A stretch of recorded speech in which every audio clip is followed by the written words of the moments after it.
Judge John Fairbanks was a pillar of the small town of Newport, New Hampshire. A lifelong resident of the area, Fairbanks had served on the Newport District Court bench for over 30 years. He also ran a successful private law practice specializing in handling wills, estates, and trust funds for local families.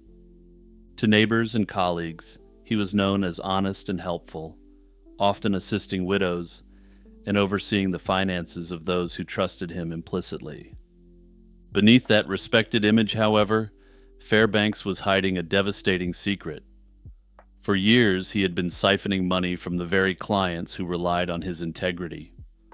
So gather around while I tell you the twisted tale of Justice Fairbanks, a local judge who broke bad and left behind more questions than answers.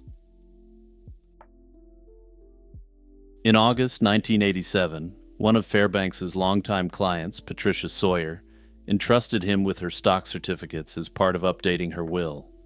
She had been relying on Fairbanks for financial advice since her husband's death decades earlier. But after the stock market crash on October 19th, 1987, the infamous Black Monday, Patricia noticed something alarming. Her regular dividend checks stopped arriving. When she pressed Fairbanks for answers, he brushed her off with a convoluted explanation. He claimed the crash had hurt the value of her stocks and said he was withholding her dividend checks to prevent further losses, an excuse that did little for her growing concern. Around the same time, another client began to question Fairbanks's handling of funds. John Tweedy, who had made Judge Fairbanks the legal guardian of his mentally incapable brother's trust, met with the judge in late 1988 and felt something was deeply wrong. Fairbanks evaded Tweedy's questions about the status of the trust accounts, raising red flags. Determined to get answers, Tweedy launched his own inquiry into the records. What he found was disturbing: stock sales that didn't add up and dividend payments that were far lower than they should have been. In total, at least $20,000 was unaccounted for in his brother's fund. Armed with evidence of apparent theft, Tweedy went to the police and reported Judge Fairbanks in early 1989. Law enforcement investigators soon discovered that these were not isolated incidents. As they dug into Fairbanks's finances, they were astonished at what they found. Despite the judge earning a substantial sum of money, they found that he was living far beyond his means in a way that was completely incomprehensible. To give just one example, it turned out Fairbanks owned numerous lavish houses. This lifestyle only made sense if he had an income well above his judicial appointment and the income he derived from his small part-time law practice. However, even then, he had his defenders, with many believing he was simply a brilliant investor, or that perhaps he had more family money than he had let on. But then things started to get even more suspicious, and he began to take actions which would alarm even his supporters. In June 1989, under growing scrutiny, the 66-year-old Fairbanks abruptly resigned his judgeship after more than 3 decades on the bench. He retreated to his summer house in Maine, while authorities expanded their investigation into his client accounts. Once John Tweedy's accusations became public, the floodgates opened. Other clients of Fairbanks came forward with their own tales of missing money. Patricia Sawyer herself discovered that Fairbanks had been moving her assets without permission. By the time she confronted the truth, Patricia had lost an estimated $500,000 of her investments to Fairbanks's dealings. Case by case, the pattern became clear. Judge Fairbanks had been systematically draining the accounts of the people who trusted him. The judge had specialized in quote-unquote helping widows and disabled people, a fact which he was lauded for. However, in retrospect, this almost certainly meant that this financial predator likely saw these people as vulnerable prey to take advantage of. By late 1989, investigators concluded that Fairbanks's embezzlement was staggering in scope. For perhaps 20 years, he had been stealing his clients' funds to enrich himself. Early estimates put the theft at about $1.8 million over a 6-year period. But as more victims emerged, authorities feared the true total was far higher. Some investigators believed he had stolen upwards of $10 million through dozens of fraudulent transactions over 2 decades. Since the thefts occurred over the course of 20 years, it's impossible to say what the inflation-adjusted value of this was. However, even if we assume every cent was stolen in 1989, which it wasn't, this amount is still $25 million adjusted for inflation. The respected local judge had, in essence, robbed his community on a massive scale. In the fall of 1989, the New Hampshire Attorney General's office prepared to bring Fairbanks to justice. Investigators even spoke with the former judge at his main retreat as they built the case, and Fairbanks tentatively agreed to come in for a formal meeting with prosecutors. But when the day came, he never showed up. Sensing that Fairbanks might try to run, authorities moved quickly to finalize charges. On December 28, 1989, a Sullivan County grand jury indicted John C. Fairbanks on 4 counts of theft. The indictments detailed more than 100 instances in which Fairbanks had written checks, transferring money from his clients' accounts into his own. A warrant was immediately issued for the ex-judge's arrest. By the time police arrived to serve the warrant, John Fairbanks had already vanished. Within 24 hours of the indictment, he staged his disappearance. On December 29, 1989, Fairbanks's pickup truck was found abandoned near his main home, with no sign of him at the scene. The 66-year-old judge had seemingly disappeared into thin air overnight, alongside all of his ill-gotten gains.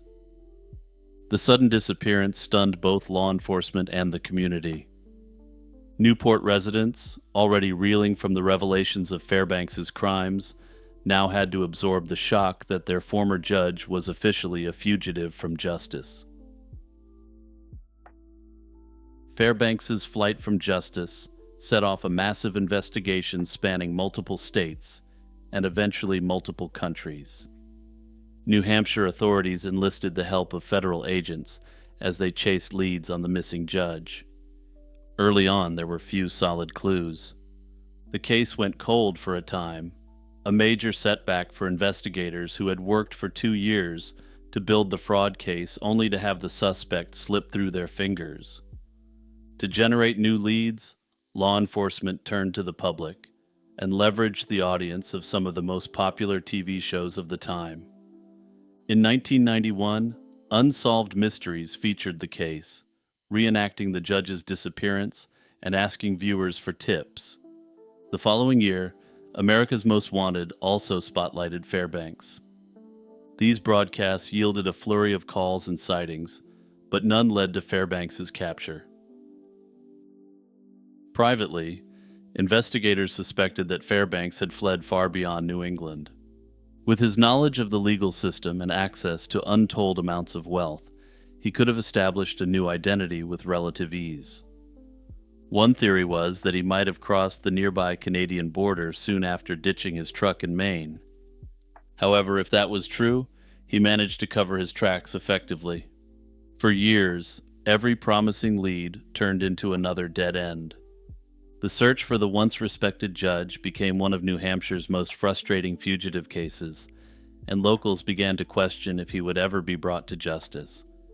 But the disgraced judge couldn't run forever, and this question was finally answered in the spring of 1994. In late March of that year, Las Vegas police received a call from the sprawling MGM Grand Hotel regarding a guest who hadn't checked out. The guest had checked in under an assumed name a few days earlier and paid for 2 nights, but hadn't vacated the room or responded to staff. On the evening of March 27, 1994, hotel security entered the locked room and made a grim discovery. The man inside was dead, and a note was taped to the bathroom mirror. It didn't take long for authorities to confirm the man's identity. It was John Fairbanks, ending his 4-year run as a fugitive in a hotel room on the other side of the country. He was 70 years old. Fairbanks had checked into the MGM Grand on March 24th under the alias Richard Mansfield, a false identity he'd been using while on the run. The coroner ruled that he did it by himself, using asphyxiation, bringing the international manhunt to an abrupt end. With Fairbanks's death, investigators began to piece together how he had evaded capture for so long. It turned out Fairbanks had fled to Canada as suspected, and the details of his time on the lam were intriguing. For much of his time on the run, he had been living in Quebec City, in French-speaking Canada, under the Mansfield alias. Posing as a retired history professor from Ottawa, he rented luxury condominium apartments and blended into the community there. He paid cash for everything and lived quietly, avoiding any behavior that might attract attention. What finally drove Fairbanks to surface in Las Vegas remains a matter of speculation. In the days after his death, the New Hampshire Attorney General's office revealed a crucial detail. Fairbanks may have panicked after spotting someone familiar in the casino. Las Vegas was hosting a law enforcement conference that weekend, and among the attendees was one of the very investigators who had pursued Fairbanks's case back in New Hampshire. Authorities believed that Fairbanks, while walking through the bustling MGM Grand Casino, saw the investigator, a face he recognized, and thought the net was closing in. And it's important to remember here that the judge knew many of these investigators on a personal, even friendly level prior to becoming a fugitive. Rather than risk arrest and public humiliation, the judge retreated to his room and made his final decision.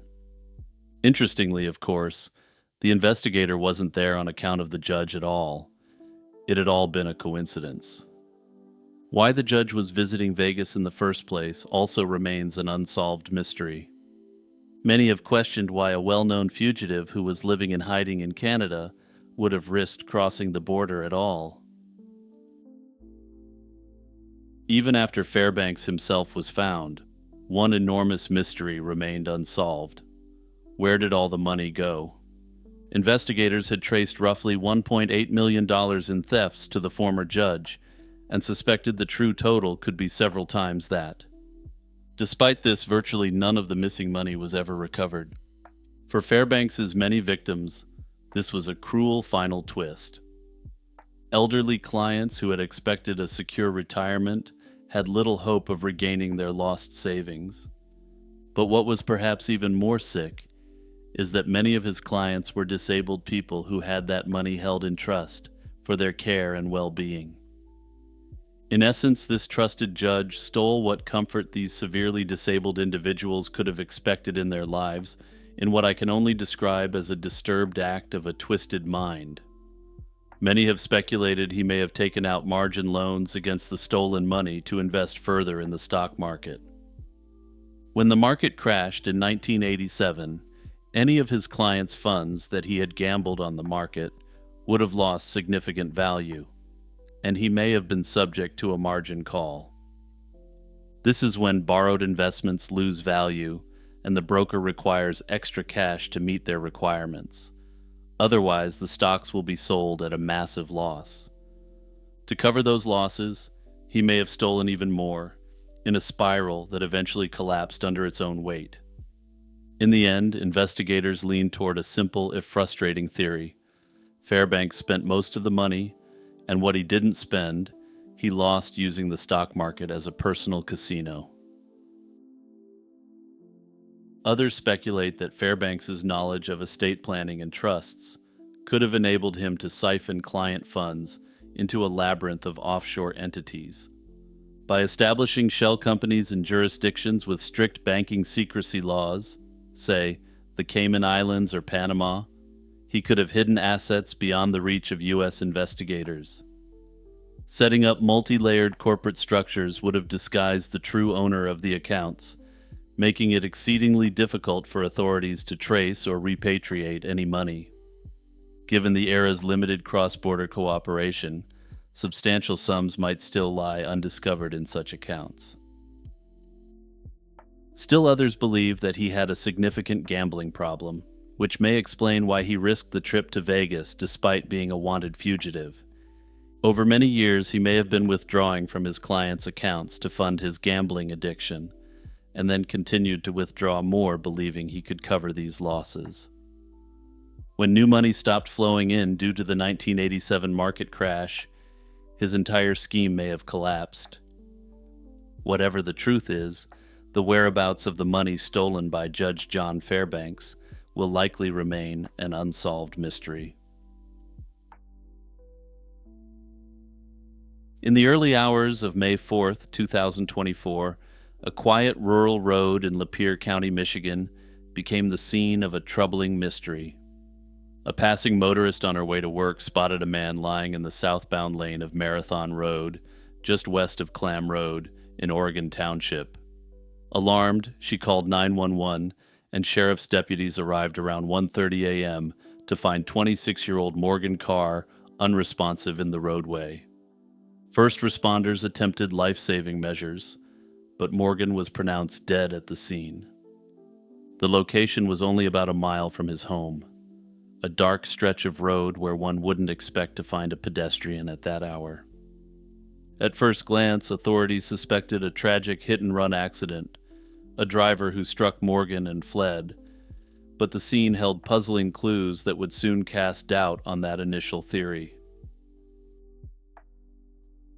To understand how Morgan Carr ended up on that lonely road, investigators retraced his final known movements on the night of May 3rd, 2024. Morgan had spent the evening with a friend at Amy's downtown Reservoir Bar and Grill in the nearby village of Columbiaville. That night at the bar was supposed to be a normal outing. Sometime before midnight, Morgan left the establishment on foot, reportedly intending to walk to his home in Oregon Township. He departed around 11:45 p.m., heading southward and taking La Valley Road toward Marathon Road, a route that would lead him several miles back home. Morgan's walk home was a considerable trek of approximately 5 miles, yet within roughly an hour and a half he had nearly covered that distance.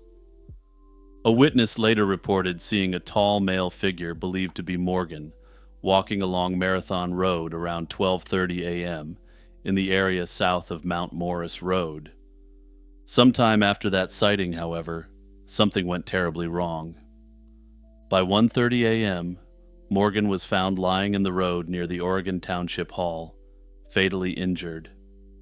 Importantly, no vehicles were present at the scene when help arrived, and whoever or whatever caused his injuries was nowhere to be found. The autopsy results on Morgan Carr's body would transform the case from a presumed traffic accident into a baffling mystery. The Lapeer County medical examiner determined that Morgan died from blunt force trauma to a vital organ, specifically an injury to his liver. Strikingly, aside from this fatal internal injury, Morgan's body showed little outward damage.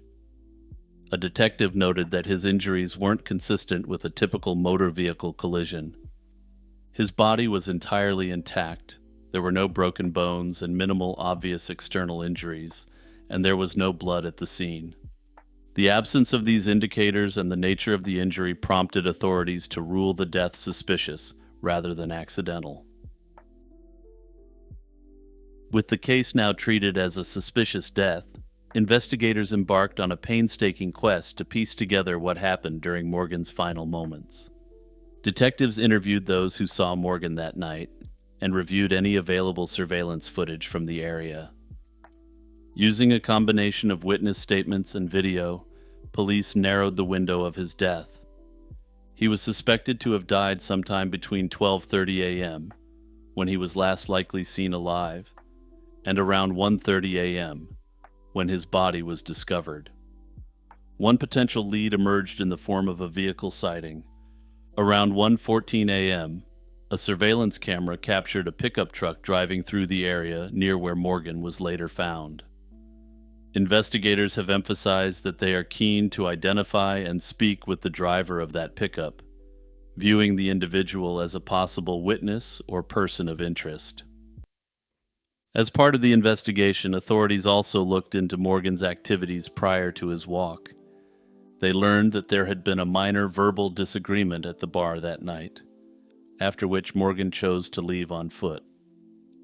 However, there was no evidence of any physical altercation at the establishment. This detail provided context but few clues.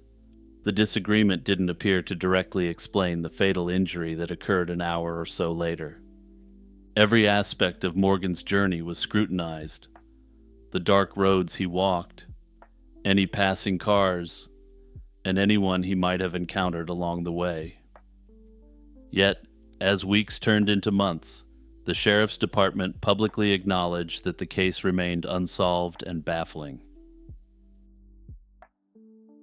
In the absence of an immediate explanation, several theories have circulated about what might have happened to Morgan Carr on that desolate road.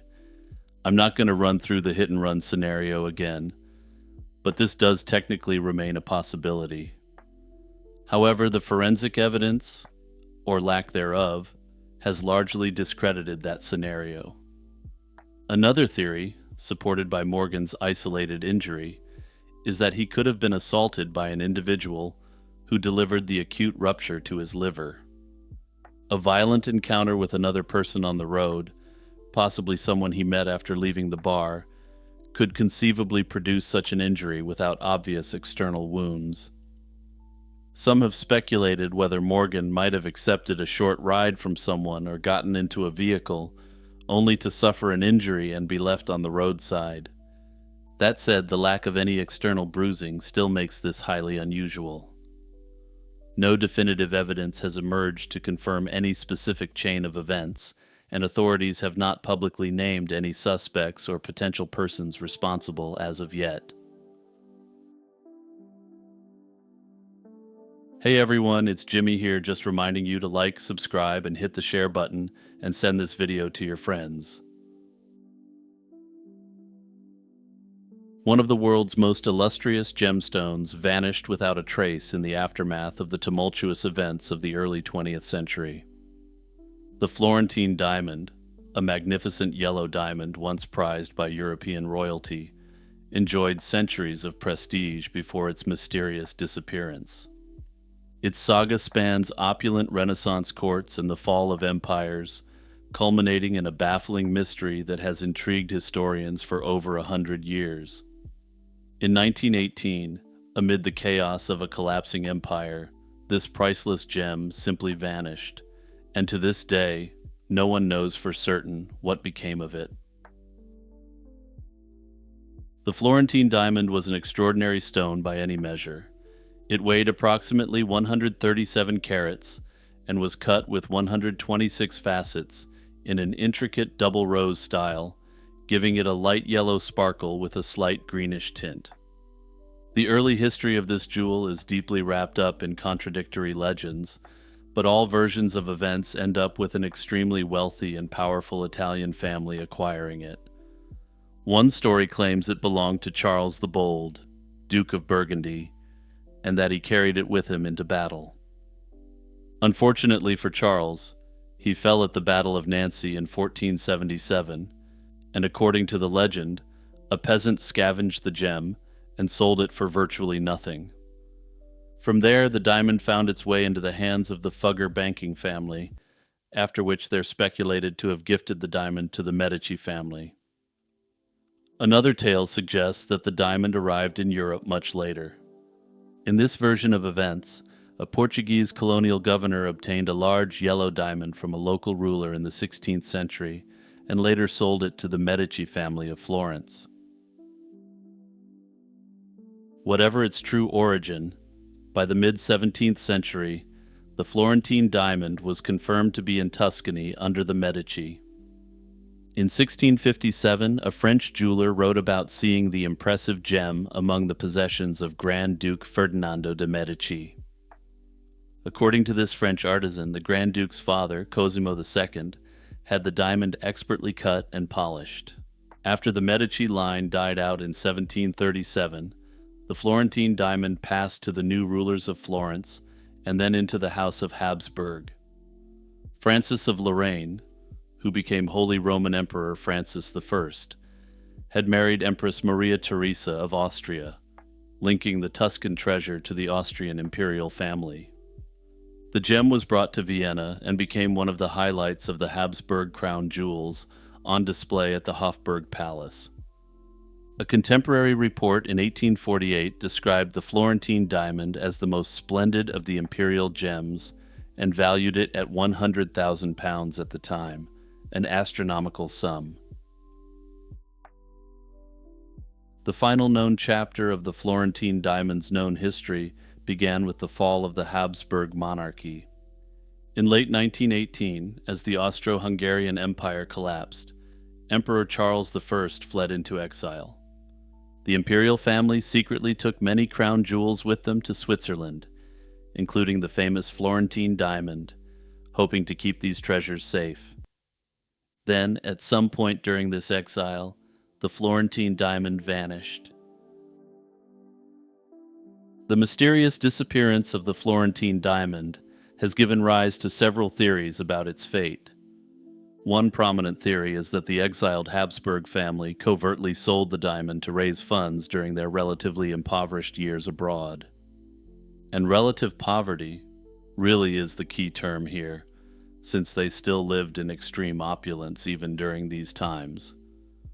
But considering the Habsburg Emperor Charles V was the person who was first described as possessing an empire on which the sun never sets, it was quite the reduction in wealth.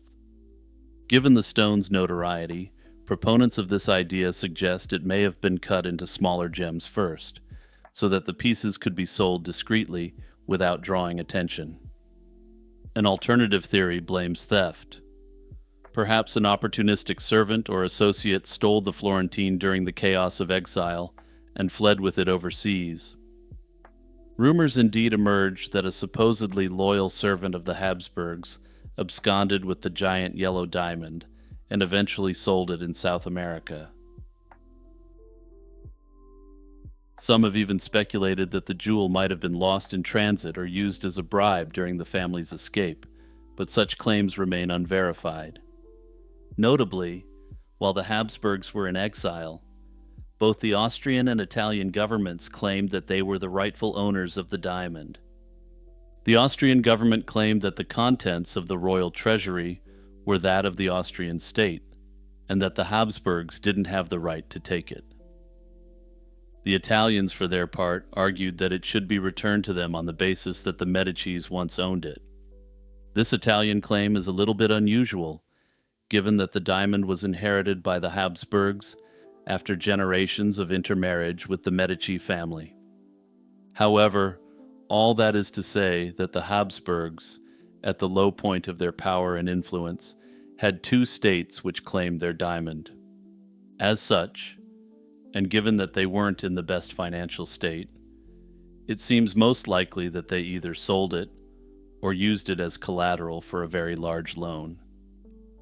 That said, the idea that they entrusted one of their longtime servants with this task, and the servant simply ran off with it, is also possible. Over a century has now passed since the Florentine diamond was last seen, and its fate remains an unsolved mystery. Today, a replica of the diamond is available for viewing in the Palazzo Medici Museum in Florence. Jasmine Moody was a 19-year-old college student from Texas who vanished while visiting a friend in Detroit in December 2014. Moody was a freshman at Texas Woman's University and had flown to Detroit over Thanksgiving break to spend time with 22-year-old Brittany Gurley. This was a young woman she met online months prior. The exact nature of their relationship was somewhat unclear. Moody's family believed Brittany was just a friend, while police very strongly believed that the two were romantically linked. What is certain is that on the evening of December 4th, 2014, something went terribly wrong, and Jasmine Moody was never seen again. Jasmine arrived in Detroit on November 25, 2014, planning to stay with Brittany Gurley at Gurley's family home on Detroit's east side until early December. She was due to catch a bus back to Texas on December 5th, the day after her disappearance. On December 4th, Jasmine and Brittany reportedly got into an argument, allegedly sparked by something involving social media posts. According to Brittany's account to police, the disagreement escalated, and Brittany briefly walked out of the room to cool off. When she returned around 7:30 p.m., Jasmine was gone. Brittany claimed that Jasmine had left the house on foot, stepping out into the cold Detroit night, wearing only a university hoodie, jeans, and boots. She had left behind nearly all her belongings. Her purse, ID, money, credit cards, cell phone, and even her coat were still inside the house. It was a frigid December evening just above freezing, and Jasmine wasn't dressed for the weather outside. Brittany Gurley and her family searched the neighborhood for about 15 minutes that night, and finding no trace of Jasmine, called Detroit police to report her missing. Jasmine's family in Texas was alerted and immediately became concerned. It was completely out of character for her to lose contact or go missing without explanation. Detroit police opened a missing person case and began an investigation. Early on, they treated the situation with urgency. Officers canvassed the area and brought in the Michigan State Police Crime Lab to examine the Gurley home for any evidence of foul play, but everything came up clean. Sniffer dogs were also deployed in and around the neighborhood in hopes of picking up Jasmine's scent or discovering any clues, but these searches yielded nothing definitive. Despite countless interviews and searches, investigators didn't uncover any solid leads in the immediate aftermath of Jasmine's disappearance. In the days and weeks following December 4th, Jasmine's family traveled to Detroit to assist in the search. They distributed flyers and pleaded with the public for any information, but no new clues turned up. With no definitive evidence, investigators and Jasmine's family have been forced to consider several theories about what happened on the night of December 4th, 2014. The two leading scenarios hinge on whether Jasmine actually left the house of her own accord or not. From early on, Jasmine's loved ones have harbored suspicions about the account given by Brittany Gurley, the last person to see her. They find it hard to believe that Jasmine would voluntarily walk away into a dangerous night without any of her belongings, never to contact anyone again. Some have alleged that the argument between Jasmine and Brittany may have escalated to violence or an accident, and that Jasmine never truly left the house alive. In this theory, someone at the residence could have harmed Jasmine, intentionally or not, and then concealed what happened, fabricating the story of her walking off to deflect blame. Those who side with this theory point to several supporting details such as Jasmine's phone, ID, and money being left behind. To date, authorities have not named Brittany or anyone else as a suspect in Jasmine's disappearance, citing insufficient evidence of any crime whatsoever. Brittany and her family maintain that they have no idea what happened to Jasmine after she left that night, and they've expressed frustration at being treated like criminals by some parties. I think it's extremely important to remember here that they reported her missing literally immediately. They also willingly let investigators fully examine their home with a fine-tooth comb without a warrant. The other major theory is that Jasmine did indeed walk out of the house after the argument. The fact that she was in an unfamiliar part of Detroit after dark, alone and without a phone or money, raises the possibility that she fell victim to a crime of opportunity. Jasmine was a young woman walking in a rough neighborhood at night. It's conceivable that she could have been abducted, assaulted, or otherwise harmed by someone. Detroit's East Side had and has an extremely high crime rate, and Jasmine would have had no easy way to call for help or navigate the area in the cold. Unfortunately, if a stranger did target Jasmine, there have been no known eyewitnesses or surveillance footage to identify what happened. Another theory, which has been discussed far less, is that Jasmine may have had a mental breakdown.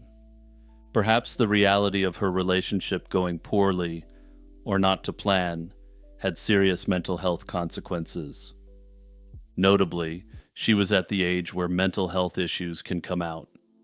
Jasmine's family continues to keep her memory alive and hold out hope for answers.